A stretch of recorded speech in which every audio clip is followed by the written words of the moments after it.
আমাদের সমস্যা সমাধান করার ইচ্ছে নাই। পরশুদিন এখানে গণত হয়ে যাচ্ছে, কেন ম্যানিফেস্টোতে উল্লেখ করতে পারে না? ম্যানিফেস্টোতে যে আমি ক্ষমতা দাঁড়িয়ে প্রথমত এনআরসি খন দিন, 2 নম্বর আমি পাট্টা দিন, কেউ কবে নড়ে? কেন বলতে পারে না?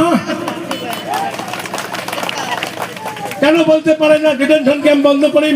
কেন বলতে পারে না আমি ডি ভোটার শেষ করি, আমি উচ্ছেদ বন্ধ করি, আমি নদী ভঙ্গ সভার সমাধান করি, আমি ইউনিভার্সিটি দিন, ইঞ্জিনিয়ারিং কলেজ দিন?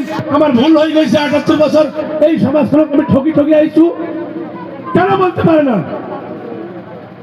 এখানে নেতারা কি বলে, মুখ সুবাহনক সাব না লাগে, ভোটটি গৌরব সাইকেলে দেবো, রাহুল গান্ধী ছাই দিব, মানে অকাত নাই, সমস্যার কথা বলার সৎসাহস নাই।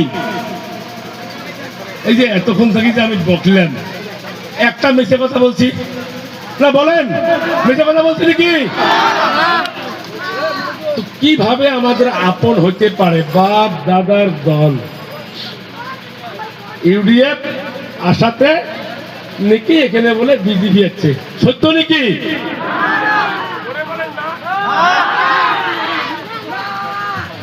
তো এইভাবে ঘষতে ঘষতে ঘষতে ঘষতে মিথ্যে কথাকে সত্য কথা বানিয়েছে।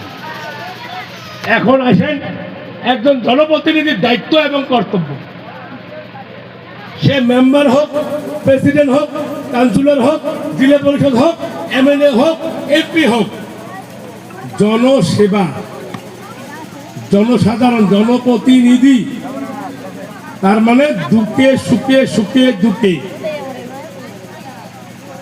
সাথ দেওয়ার দায়িত্ব।